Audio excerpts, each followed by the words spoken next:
السلام علیکم ورحمۃ اللہ وبرکاتہ۔ نحمدہ ونصلی علی رسولہ الکریم، اما بعد فاعوذ باللہ من الشیطان الرجیم، بسم اللہ الرحمن الرحیم۔ سورۃ العلق مکہ میں نازل ہوئی، اس میں 19 آیتیں اور 1 رکوع ہے۔ اعوذ باللہ من الشیطان الرجیم، بسم اللہ الرحمن الرحیم۔ اقرأ پڑھیے، بسمی اپنے رب کے نام سے، ربی کا اپنے رب سے، الذی جس نے، خلق پیدا کیا۔ اقرأ بسم ربک الذی خلق، اے محمد آپ پڑھیے اپنے رب کے نام کے ساتھ جس نے پیدا کیا۔ خلق پیدا کیا، انسان کو، من علق جمے ہوئے خون سے، خلق الانسان من علق کہ جس نے انسان کو جمے ہوئے خون سے پیدا کیا۔ اقرأ پڑھیے، وربک اور آپ صلی اللہ علیہ وآلہ وسلم کا رب، الاکرم سب سے زیادہ کرم کرنے والا ہے۔ اقرأ وربک الاکرم کہ پڑھیے اور آپ کا رب بڑا کریم ہے۔ الذی علم کہ جس نے سکھایا، بالقلم قلم سے، الذی علم بالقلم کہ جس نے قلم کے ذریعے سے علم سکھایا۔ علم الانسان سکھایا انسان کو، ما جو، لم یعلم وہ نہیں جانتا تھا۔ علم الانسان ما لم یعلم کہ اسی نے انسان کو وہ سکھایا جو وہ نہیں جانتا تھا۔ کلا ہرگز نہیں، ان الانسان بے شک انسان، لیطغی سرکشی کرتا ہے۔ کلا ان الانسان لیطغی کہ بلا شبہ اس میں کوئی شک نہیں کہ انسان سرکش ہو جاتا ہے۔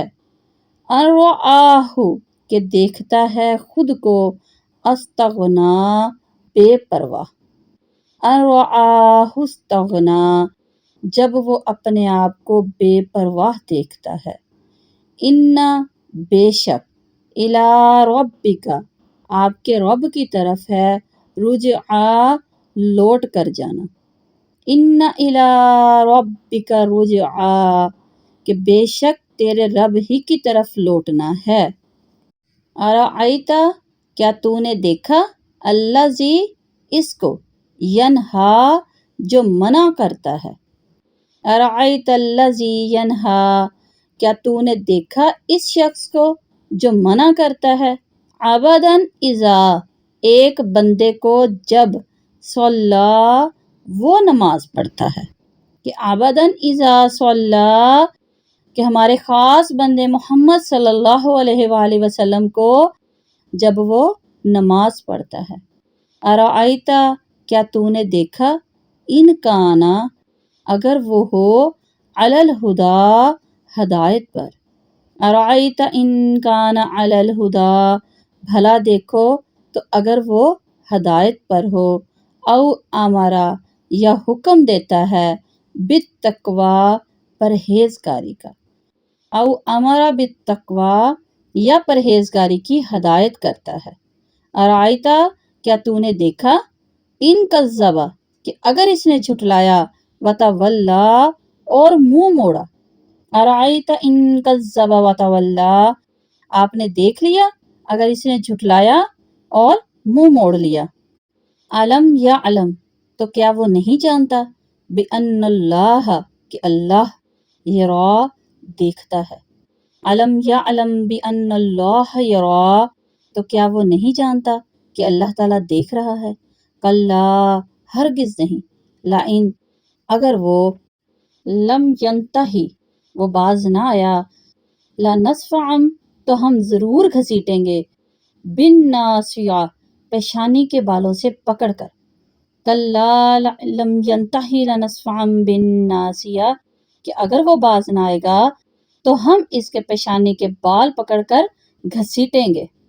ناسیاتن پیشانی، کاذباتن جھوٹی، خاطئاتن خطا کار، ناسیاتن کاذباتن خاطئاتن کہ وہ پیشانی جو جھوٹی اور خطا کاریوں سے آلودہ ہوگی۔ فَلْيَدْعُ تو بلا لے وہ، نادیہ اپنی مجلس والوں کو، سندعو ہم بھی بلا لیں گے، الزبانیہ دوزخ کے فرشتوں کو، فَلْيَدْعُ نادیہ سندعو الزبانیہ تو اب وہ اپنی مجلس والوں کو بلا لے، ہم بھی دوزخ کے فرشتے بلا لیں گے۔ کلا ہرگز نہیں، لا تطیعو آپ اس کا کہا نہ مانیے، وسجد اور سجدہ کیجئے، وقترب اور نزدیک ہو جائیے۔ کلا لا تطیعو وسجد وقترب کہ ہرگز نہیں آپ صلی اللہ علیہ وآلہ وسلم اس شخص کا کہا نہ مانیے اور سجدے کیجئے اور قرب حاصل کیجئے۔ اس سورت کی جو پہلی 5 آیات ہیں وہ غار حرا میں نازل ہوئیں، اور انہی آیات سے آپ صلی اللہ علیہ وآلہ وسلم کی نبوت کا اور وحی کا آغاز ہوا۔ سیدہ عائشہ رضی اللہ تعالیٰ عنہ فرماتی ہیں کہ آپ صلی اللہ علیہ وآلہ وسلم کی نبوت یوں شروع ہوئی کہ آپ صلی اللہ علیہ وآلہ وسلم کے خواب سچے ہونے لگے۔ آپ صلی اللہ علیہ وآلہ وسلم جو کچھ خواب میں دیکھتے وہ صبح کی روشنی کی طرح سامنے آ جاتا۔ پھر آپ صلی اللہ علیہ وآلہ وسلم کو جو تنہائی تھی وہ بھلی لگنے لگی۔ آپ غار حرا میں جا کر عبادت کیا کرتے اور کئی راتیں وہاں رہتے، گھر نہ آتے، اور کھانا یعنی کہ توشہ ساتھ لے جاتے، پھر اپنے گھر سیدہ خدیجہ رضی اللہ تعالیٰ عنہ کے پاس آتے اور اتنا ہی توشہ اور لے جاتے، یہاں تک کہ غار حرا میں آپ صلی اللہ علیہ وآلہ وسلم پر وحی نازل ہوئی۔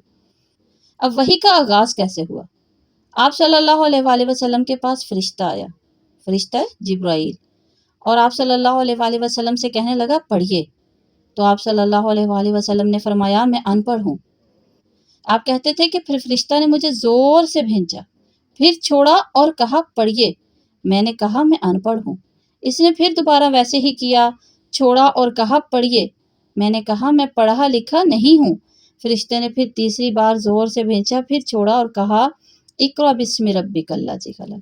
پھر آپ صلی اللہ علیہ وآلہ وسلم اپنے گھر کو لوٹے، اور آپ صلی اللہ علیہ وآلہ وسلم کے کندھے اور گردن کا جو گوشت تھا وہ ڈر کے مارے بھڑک رہا تھا۔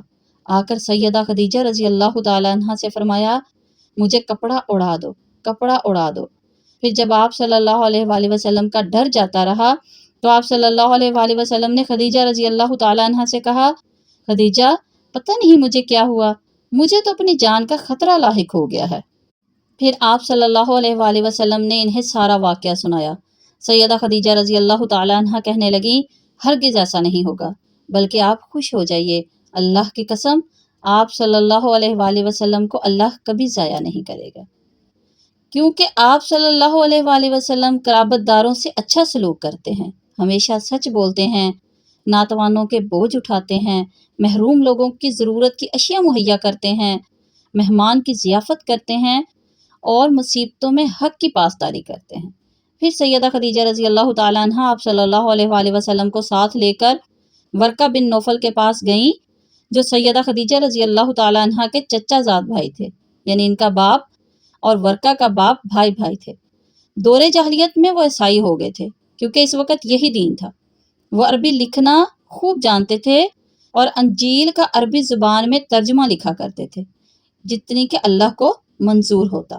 وہ بہت بوڑھے تھے اور اندھے ہو گئے تھے۔ سیدہ خدیجہ رضی اللہ تعالیٰ عنہ نے ان سے کہا بھائی ذرا اپنے بھتیجے کی بات تو سنو۔ چنانچہ نبی اکرم صلی اللہ علیہ وآلہ وسلم نے جو کچھ دیکھا تھا بیان کر دیا۔ وہ کہنے لگے یہ تو وہی فرشتہ ہے جو موسیٰ علیہ السلام پر اترتا تھا، کاش میں اس وقت جوان ہوتا، کاش میں اس وقت زندہ رہتا جب تمہاری قوم تمہیں مکہ سے نکال دے گی۔ آپ صلی اللہ علیہ وآلہ وسلم نے پوچھا کیا یہ لوگ مجھے نکال دیں گے؟ ورقہ کہنے لگے ہاں، کیونکہ جو چیز آپ صلی اللہ علیہ وآلہ وسلم لائے ہیں وہ جو بھی لایا ہے اسے تکلیف دی گئی ہے، اور اگر میں اس وقت تک زندہ رہا تو تمہاری بھرپور مدد کروں گا۔ پھر اس واقعے سے تھوڑی ہی مدت کے بعد ورقہ فوت ہو گئے اور وحی کا آنا بھی بند ہو گیا، جس کی وجہ سے آپ صلی اللہ علیہ وآلہ وسلم غمگین رہا کرتے تھے۔ اب آیت نمبر 6 سے آخر تک کی 14 آیات اس وقت نازل ہوئیں جب آپ صلی اللہ علیہ وآلہ وسلم نے دار ارقم سے نکل کر بیت اللہ شریف میں نماز ادا کرنا شروع کی تھی۔ ان آیات میں بھی مخاطب کا نام نہیں لیا گیا، مگر جو صفات بیان کی گئی ہیں ان سے صاف معلوم ہوتا ہے کہ ان آیات کا رخ سخن ابو جہل کی طرف ہے، جو آپ کو خانہ کعبہ میں نماز پڑھنے سے روکا کرتا تھا، اور ایسا واقعہ کوئی ایک دفعہ نہیں کئی دفعہ پیش آیا تھا۔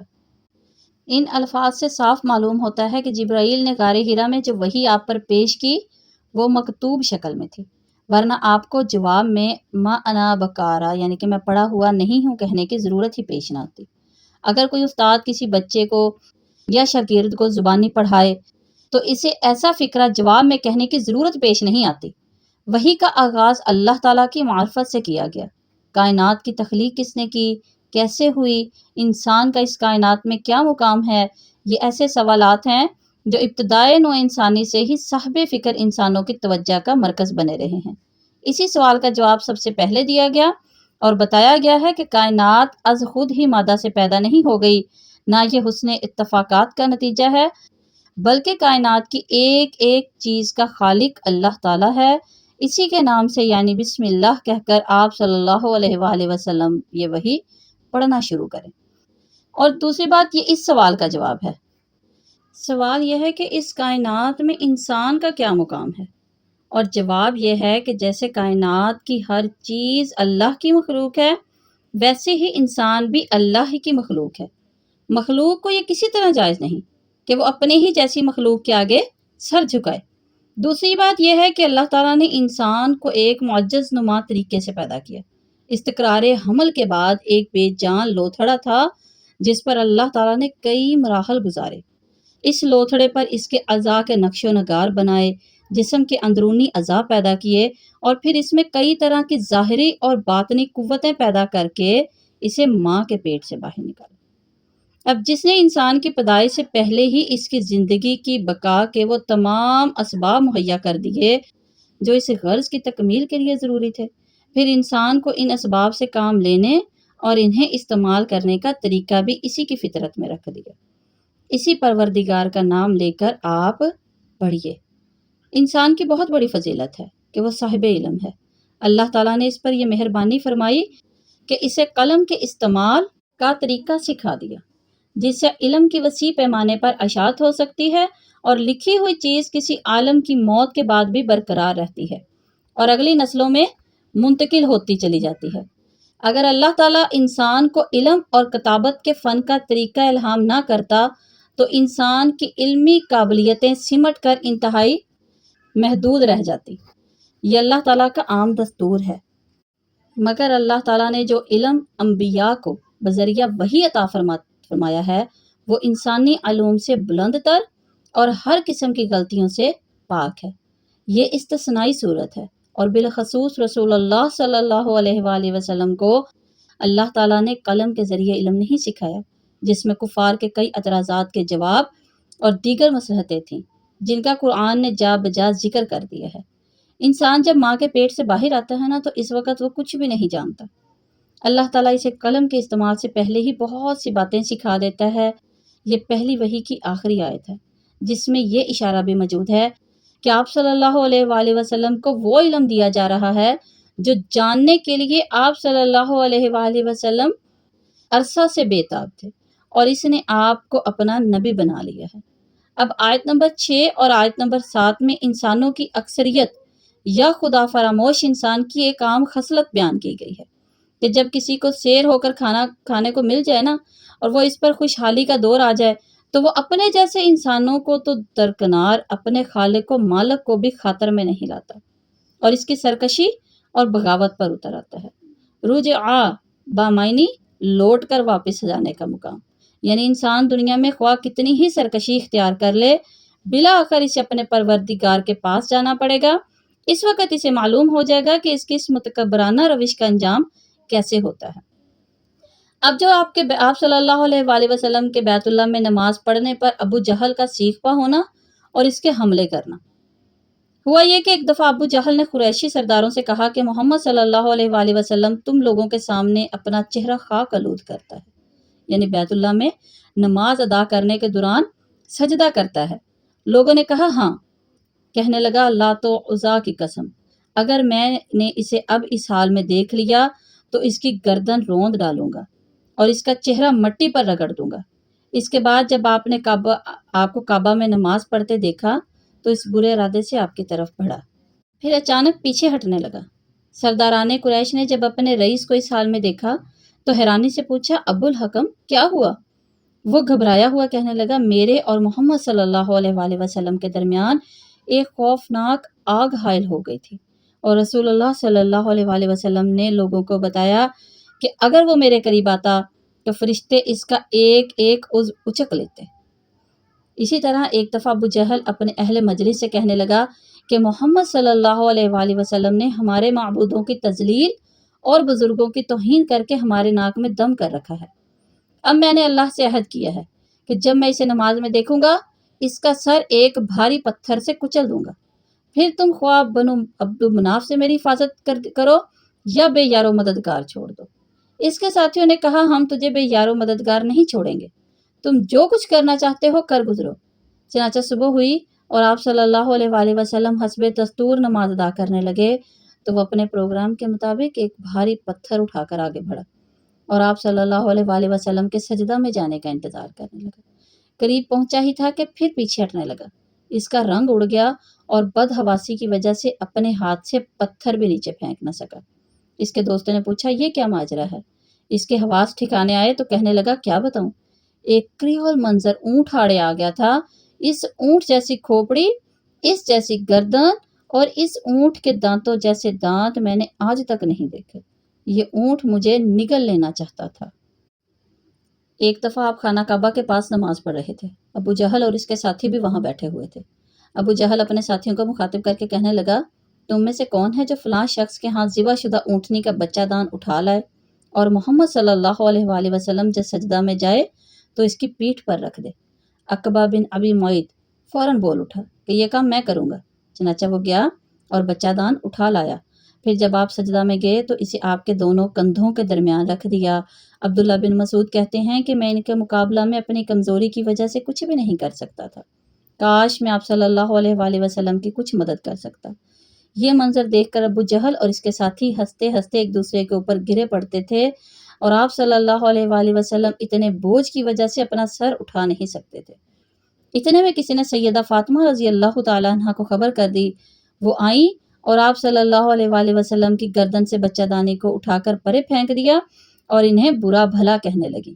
آپ صلی اللہ علیہ وآلہ وسلم نے سجدہ سے سر اٹھایا، پھر 3 بار فرمایا، اللہم علیک بقریش، کہ اے اللہ ان قریشیوں سے تو خود نمٹ لے۔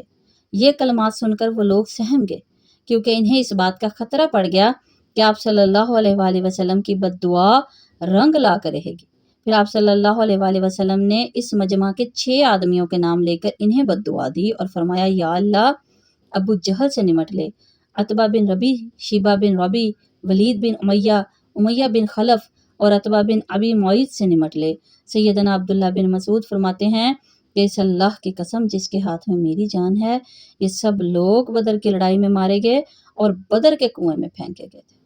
یعنی ایک طرف تو اللہ کا ایک بندہ اللہ کی عبادت میں مصروف ہے، وہ خود بھی اللہ سے ڈرتا ہے، دوسروں کو بھی اللہ سے ڈر کر زندگی بسر کرنے کا حکم دیتا ہے، دوسری طرف اللہ کا باغی ہے، دعوت حق کو ٹھکراتا ہے اور از راہ تکبر منہ پھیر کر چل دیتا ہے، پھر وہ اپنے آپ کو حق پر بھی سمجھتا ہے۔ ذرا سوچو، اس اللہ کے باغی کی عقل پر پتھر نہیں پڑ گئے؟ اسے یہ بھی خیال نہیں آتا کہ کسی کے اعمال خواہ اسے ناپسند ہوں، بہرحال اسے اللہ کی عبادت سے کبھی نہیں روکنا چاہیے۔ پھر وہ یہ بھی نہیں سوچتا کہ اللہ اس کو دیکھ رہا ہے اور اس اللہ کے باغی کو بھی دیکھ رہا ہے۔ ان میں سے جو شخص جس سلوک کا مستحق ہوگا اللہ اس سے ویسا ہی سلوک کرے گا۔ یعنی اس کی پیشانی یا دماغ میں تکبر کا جو خناس بھرا ہوا ہے، اگر وہ اپنی ایسی حرکتوں سے باز نہ آیا تو ہم اس کی بدکردار اور بدنیت پیشانی کو ذلیل مجرموں کی طرح پیشانی کے بالوں سے گھسیٹ کر جہنم رسید کر دیں گے۔ استغفر اللہ۔ اب اس آیت کا جو سبب نزول ہے وہ ایک اور حدیث سے واضح ہوتا ہے کہ سیدنا ابن عباس کہتے ہیں کہ نبی اکرم صلی اللہ علیہ وآلہ وسلم کعبہ میں نماز پڑھا کرتے تھے۔ ابو جہل آیا اور کہنے لگا، کیا میں تمہیں اس کام سے منع نہیں کر چکا؟ 3 بار اس نے یہ الفاظ دہرائے۔ نبی اکرم صلی اللہ علیہ وسلم جب نماز سے فارغ ہوئے تو اسے سخت سست کہا۔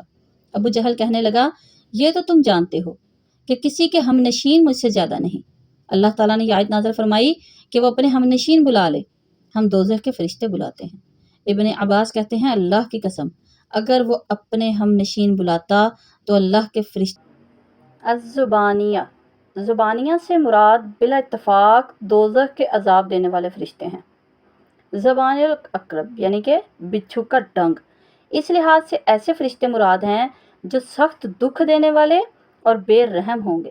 نیز زبانیہ سے مراد پولیس بھی ہے، اور یہ قتادہ کا قول ہے، اور زبن کے معنی دھکے دے کر نکال دینا بھی ہے۔ جیسے بادشاہوں اور بڑے لوگوں کے ہاں چوبدار ہوتے ہیں نا، جو اس غرض سے رکھے جاتے ہیں کہ جس سے سرکار ناراض ہو اور اسے دھکے مار کر نکالنا مقصود ہو، دھکے مار کر نکال دیں۔ مراد یہ ہے کہ ابو جہل اپنی مجلس کے لوگوں کو جس پر اسے بڑا ناز ہے بلا کر دیکھ لے، ہم عذاب دینے والے فرشتوں سے ان کی بری طرح گت بنا دیں گے۔ یعنی اس بد کردار شخص کی بات مان کر کعبہ میں نماز کی ادائیگی سے رکنے کی کوئی ضرورت نہیں، بلکہ اس طرح نماز ادا کرتے رہو جیسے پہلے ادا کرتے رہے ہو۔ واضح رہے کہ یہاں سجدہ سے مراد صرف سجدہ نہیں بلکہ نماز ہے، اور عربوں کا قاعدہ ہے کہ وہ کسی چیز کا جزء اشرف بول کر اس سے کل یا اصل چیز مراد لیتے ہیں، اور بتایا جا رہا ہے کہ آپ صلی اللہ علیہ وآلہ وسلم جس قدر نماز ادا کریں گے اتنا ہی زیادہ اللہ کا قرب حاصل ہوگا، لہٰذا نمازیں بکثرت ادا کیا کریں۔ سجدہ کی فضیلت سے متعلق درج ذیل ایک اور حدیث ہے کہ ربیع بن کعب اسلمہ فرماتے ہیں کہ میں رسول اللہ صلی اللہ علیہ وآلہ وسلم کے ہاں ہی رات کو رہا کرتا، اور آپ صلی اللہ علیہ وآلہ وسلم کے پاس حاجت اور وضو کے لیے پانی لایا کرتا۔ ایک دفعہ آپ صلی اللہ علیہ وآلہ وسلم نے فرمایا، مانگ کیا مانگتا ہے؟ میں نے عرض کیا، جنت میں آپ صلی اللہ علیہ وآلہ وسلم کی رفاقت چاہتا ہوں۔ آپ صلی اللہ علیہ وآلہ وسلم نے پوچھا، کچھ اور بھی؟ میں نے عرض کیا، بس یہی کچھ چاہتا ہوں۔ آپ صلی اللہ علیہ وآلہ وسلم نے فرمایا، اچھا تو کثرت سجود کو اپنے اوپر لازم کر لو، اور اسی طرح اس سلسلہ میں میری مدد کرو۔ اب اس صورت کے اختتام پر بھی سجدہ تلاوت کرنا چاہیے۔ چنانچہ سیدنا ابو ہریرہ رضی اللہ تعالیٰ عنہ فرماتے ہیں کہ ہم نے رسول اللہ صلی اللہ علیہ وآلہ وسلم کے ساتھ سورت اذا السماء انشقت اور سورہ اقراء میں سجدہ کیا، تو اللہ تعالیٰ سے دعا ہے کہ اللہ تعالیٰ ہمیں بھی کثرت سجود کی توفیق عطا فرمائے۔ ربنا آتنا فی الدنیا حسنۃ وفی الآخرۃ حسنۃ وقنا عذاب النار وقنا عذاب القبر وقنا عذاب الحشر وقنا عذاب المیزان۔ السلام علیکم ورحمۃ اللہ وبرکاتہ۔